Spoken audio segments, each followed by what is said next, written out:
So deep listening is really a really important practice, because love and speech, or right speech, depends very much on the capacity to listen deeply. Because when we understand what the other person is trying to say, what is not said, we listen between the lines,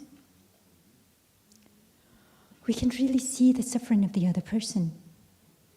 And when you really see the suffering of the other person, your response will be different. It's not coming out of like a reaction of wanting, to fix things, of this impatience.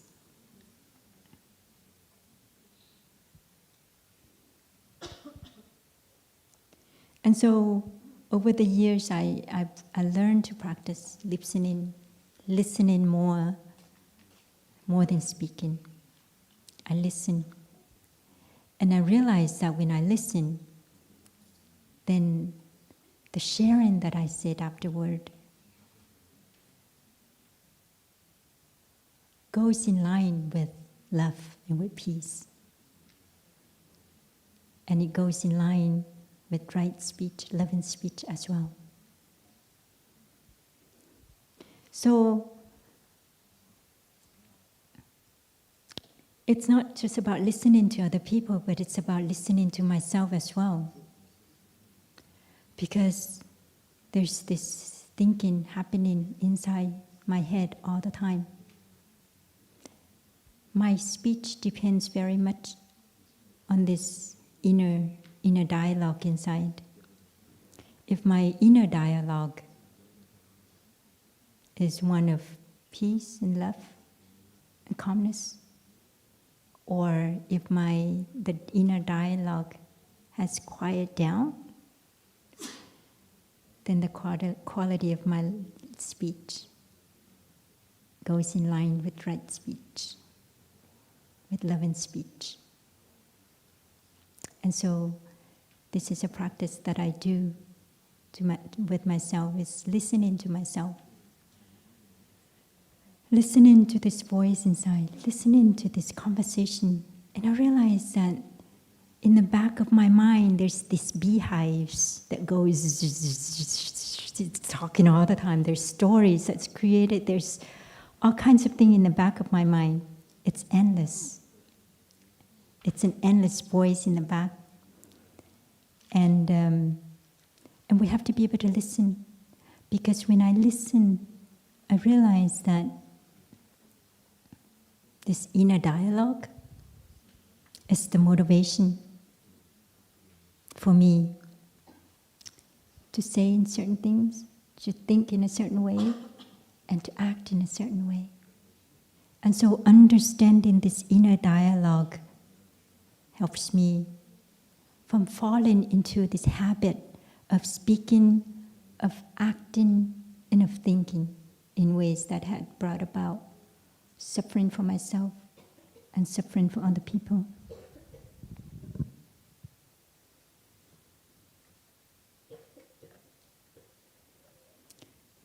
So we need to listen to this inner speech, our inner speech.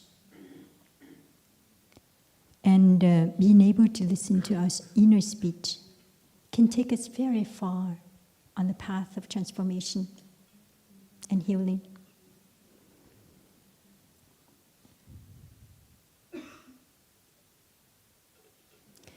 And another thing that made me really made it really difficult for me with speech, or my sisters always shine light on me, even though they didn't know where it was coming from, apart from, my ancestral transmission, is that, and my impatience is that I feel I'm so transparent. As you can see already, this last half an hour, you can see how transparent I am. In other words, I cannot hide, which is really good. And I'm always really grateful for this transparency, because whatever that I feel in here, it's expressed on my face, and in my speech, and in my action. And this is a suffering that I have, all my life as a nun. Well, the earlier years. Because I realized that because I'm so transparent, I get so much criticism and strong shining light.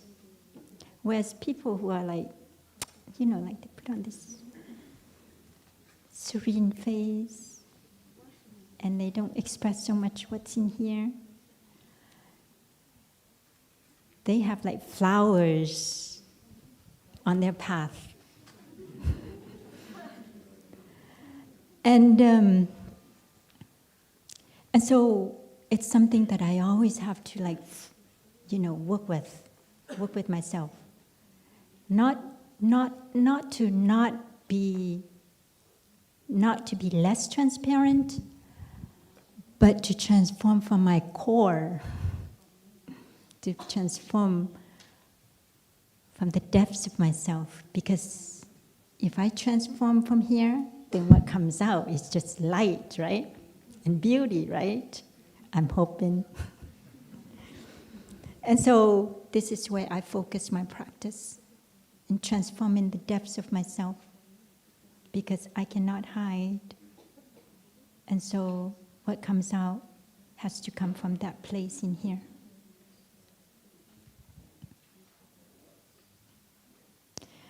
And one time, one of the sisters shined light on me around speech again, that I shouldn't be speaking Vietnamese to the Vietnamese sisters. And I'm like, what?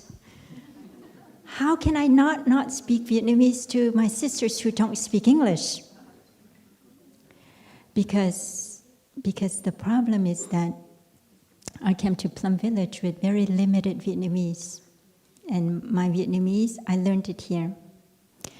And so I don't understand, sometimes I translate in my head, and the words I say, it's so neutral in English, but it has such negative connotation in Vietnamese. And I didn't know this.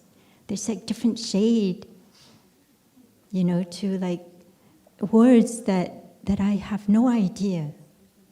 And so what I said is just really neutral.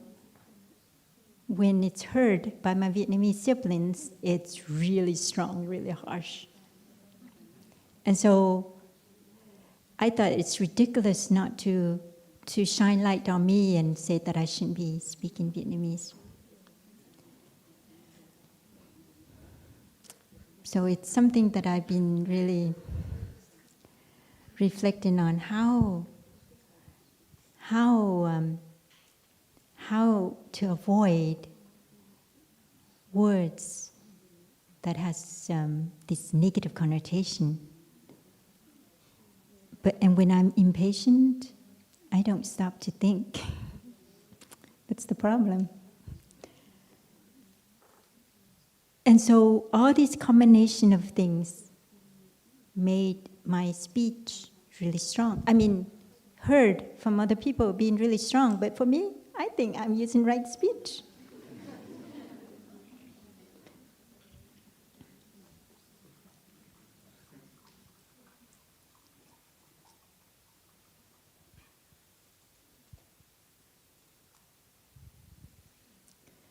So it's a continual process for me in refining my speech, in softening my speech, in using right speech. And I'm getting better. I have to water my own flower. I'm getting much better.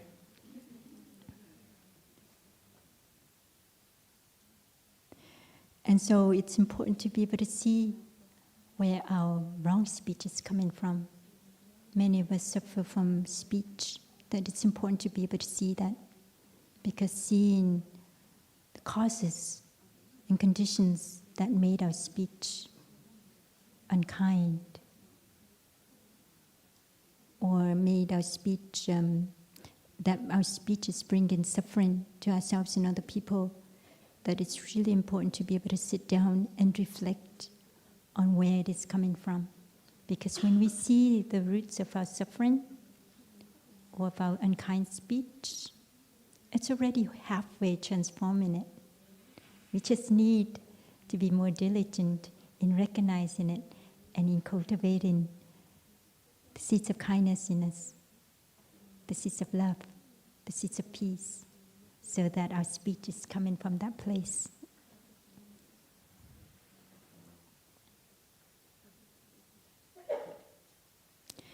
And wrong thinking, also wrong perception. Wrong perception is really wrong view. Wrong perception it's the main factor that made us have wrong speech. So our practice is to be able to recognize perceptions we have of ourselves. What kind of image do we have of ourselves? What kind of self-image have we created for ourselves? Do we have of ourselves? Because every one of us have an image of who we are. This image comes from family upbringing, our family situation, our upbringing, our education, our society, people around us. There's just so many factors that sort of feed this self-image we have. So, in other words, it's a perception we have of ourselves. And I realize with my own contemplation is that this perception that I have about myself, this self-image, really limits me from allowing my true self to blossom. It's a limit way of seeing myself. And that there's so much more to myself than this self-image that I have of myself.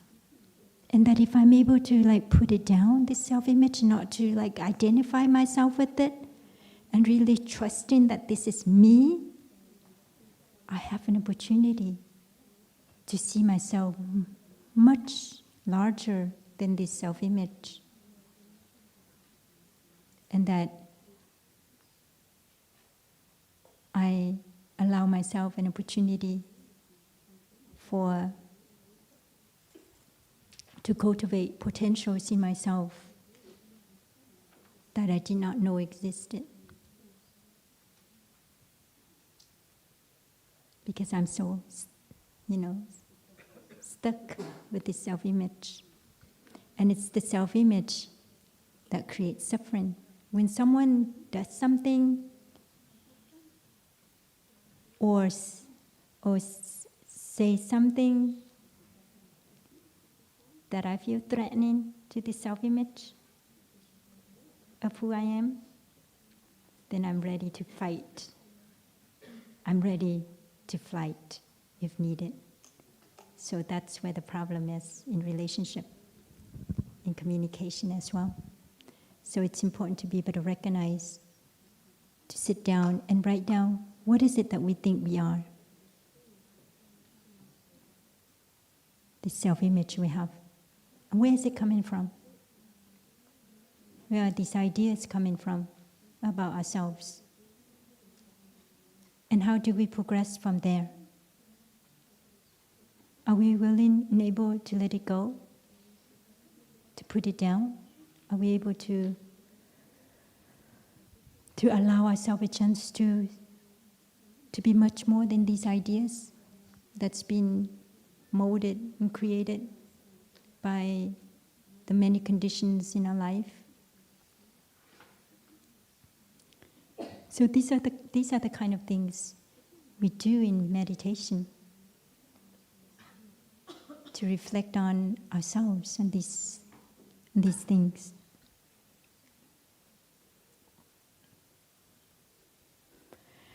The practice of shining light it's a really wonderful instrument.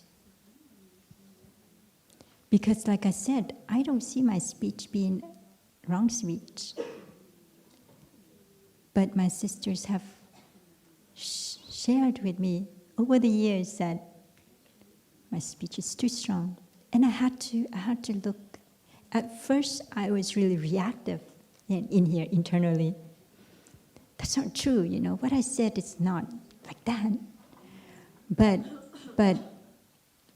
the shining light really helps us to see parts of ourselves that we can't really see. Maybe because it's habitual. Things that are habit energies are very difficult to recognize because it becomes something that's so automatic and so habitual that we do them without even thinking. We do them automatically without second thoughts, that it made it really hard to recognize habit energies. And so the Sangha can help us to see our habit energies. And even if we think that they have wrong perception, it's always really good to reflect on what was being shared, because it may help us to see ourselves